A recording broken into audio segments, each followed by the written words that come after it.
यक्ष स्वरूपाय जटाधराय पिनाकहस्ताय सनातनाय दिव्या देवाय दिगंबराय तस्मै यकाराय नमः शिवाय। हरि ओम नमः शिवाय। सानंदमानंद सानंदमानंद भवने वसंतम आनंद कंदम हत पाप वृंदम वाराणसी नाथ मम नाथ नाथम श्री विश्वनाथम शरणं प्रपद्ये। श्री विश्वनाथम शरणं प्रपद्ये। अवंतिकायां विहितावतारं मुक्तिप्रदानन यच्च सज्जनानाम् अकाल मृत्यु परिरक्षणार्थं वन्दे महाकाल महासुरेशं। वन्दे महाकाल महासुरेशं। नमस्कार, हर हर महादेव। समस्त देशवासियों एवं समस्त सनातनियों को महाशिवरात्रि की हार्दिक शुभकामनाएं। आज हम महादेव के बारे में जानने का प्रयास करेंगे कि शिव यानी कौन है शिव, क्या है महादेव का रहस्य, क्यों बने महादेव। महादेव एक ऐसा देव है, भगवान महादेव जिसे हम शिव कहते हैं। शिव एक ऐसा देवता है जिन्हें मानव भी पूजते हैं और दानव भी पूजते हैं, जिन्हें पंडित भी पूजते हैं और अघोरी भी पूजते हैं। वही महादेव जिनका स्थान मंदिर में भी दिया गया है और जिनका स्थान शमशान में भी दिया गया है। जी महादेव। महादेव भगवान महादेव के शादी में देवता भी गए थे, दानव भी गए थे, राक्षस भूत प्रेत पिशाच सभी गण भगवान महादेव के प्रात में बरियाती बनकर के गए थे। तो महादेव से, भगवान शिव से हमें यह सीखना चाहिए कि भगवान महादेव हर किसी से प्रेम करते हैं, हर एक चीज से लगाव रखते हैं। जब महादेव भगवान किसी ऊंच नीच भूत प्रेत मानव दानव किसी से भेद नहीं रखते, किसी धर्म भेद नहीं रखते, तो हमें भी किसी धर्म किसी जाति में भेद नहीं करना चाहिए। भगवान महादेव जिसे हम महाकाल कहते हैं, कहा जाता है कि कालम महाकाल कालम कृपालु।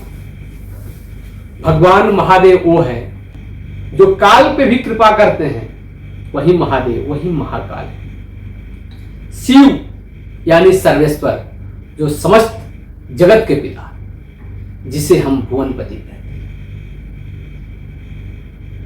आप सब इस कथा, इस पुराण को भी आप देखे होंगे, जिसमें दर्शाया गया है कि जब समुद्र मंथन हो रहा था, तो समुद्र मंथन के दौरान 14 रत्न निकला, जिसमें सर्वप्रथम हलाहल कालकूट नामक विष निकला। उस समुद्र मंथन के दौरान जब विष निकला, तो उस विष को पाने के लिए न देवता न दानव कोई नहीं चाहते थे कि इस विष को हम पाए। जब विष निकला तो उस विष के प्रभाव से देवता और दानव सबकी शक्ति क्षीण होने लगी और पूरे सृष्टि में हाहाकार मचने लगी। उस समय उस विष को पाने के लिए कोई तैयार नहीं था। तब भगवान देवाधिदेव महादेव, जो जगत पिता हैं, उस सृष्टि के रक्षा हेतु उस हलाहल विष को पान कर जाते हैं। और वो चाहते तो अपने हृदय, अपने स्तन तक उस विश्व को ले जा सकते थे, लेकिन वो कंठ तक ही क्यों रोक पाए, ये भी एक बहुत बड़ी रहस्यमयी कहानी है। जी हाँ, महादेव के हृदय में स्वयं जगदम्बा विराजमान करती है, जगत माता, और भगवान विष्णु भी निवास करते हैं। अगर वो हृदय तक वह विष पहुंच जाता तो पूरा सृष्टि का भी विनाश हो सकता था, लेकिन महादेव उस विष को कंठ में रोक करके नीलकंठ कहलाने लगे। आप सब भी बहुत से भगवान के तस्वीर में देखे होंगे, फोटो में देखे होंगे कि भगवान महादेव का जो कंठ है नीला पड़ा हुआ है। वो जगत पिता है, सृष्टि के कल्याण हेतु महादेव उस विष का पान किए और फिर समुद्र मंथन आरंभ हुआ। उसके बाद कई रत्न निकले, लेकिन महादेव को एक रत्न भी नहीं दिया गया। क्यों? क्योंकि उस जगत पिता, उस सृष्टि के रचयिता, सृष्टि के पालनहर्ता और सृष्टि के संहारकर्ता स्वयं महादेव ही है। इसलिए महादेव को किसी संसारिक, किसी भौतिक चीज की जरूरत ही नहीं है। देखिए, महादेव के बारे में जितना वर्णन किया जाए उतना ही कम है। देखिए, भगवान महादेव, भगवान शिव से हम सबको ये सीखना चाहिए कि उनके परिवार में जितने भी गण हैं वो एक दूसरे के कट्टर दुश्मन हैं, लेकिन फिर भी सभी एक साथ एक ही जगह निवास कैसे करते हैं। क्या आप लोग कभी इस बारे में सोचा है? वही मां भगवती का जो वाहन शेर और भगवान महादेव का वाहन नंदी एक दूसरे के कट्टर दुश्मन है, लेकिन फिर भी वो एक दूसरे पर अटैक नहीं करते हैं। वही भगवान महादेव के गले में शेषनाग और कार्तिकेय की सवारी मयूर है, जो एक दूसरे के भी दुश्मन है, फिर भी एक साथ एक ही घर, एक ही परिवार, एक ही जगह निवास करते हैं। आप लोग सोचा है क्यों? वही श्री विघ्न विनाशक, विघ्नहर्ता गजानन गणपति जी का भी जो वाहन मयूर मूषक हैं, वो भी एक मूष और सांप एक दूसरे के कट्टर दुश्मन है, फिर भी एक साथ निवास करते हैं। आखिर क्यों? आप सब कभी इस बारे में विचार विमर्श किया है? देखिए, महादेव के परिवार, महादेव से हम लोग को यह सीख मिलता है कि असंगति में भी संगति कैसे बनानी है, दुश्मन को मित्र कैसे बनाना है, और एकजुट एक रह करके परिवार को मजबूती को कैसे बरकरार रखना है, ये महादेव के परिवार से होता है। देखिए, हर हिंदू धर्म में हर देवी देवता का जो प्रतिमा मूर्ति है वो ऊंचे ऊंचे स्थान पर आपको देखने को मिलेगा, किंतु महादेव ही एक ऐसा देव है जिनका स्थान सदैव धरती पर ही रहता है, पृथ्वी पर ही रहता है।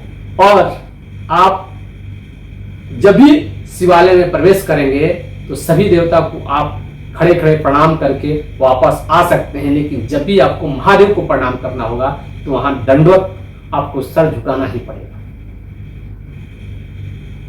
देखिए, महादेव से हम लोग को यही सीख मिलती है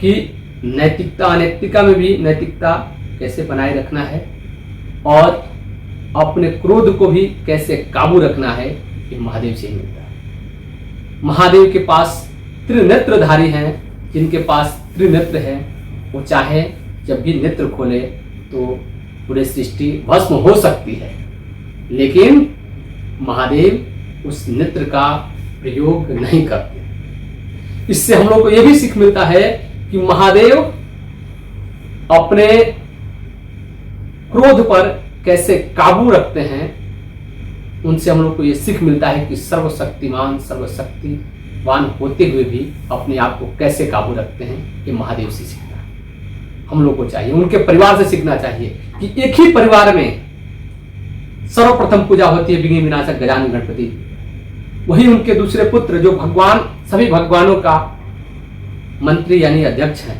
श्री कार्तिकेय जी, और माँ जगदम्बा, जिसके सनातन धर्म में सभी माताओं में सबसे ज्यादा पूजा होती है। नवरात्रि में 9 दिन पूजा होती है और भगवान महादेव को जलाभिषेक होता है।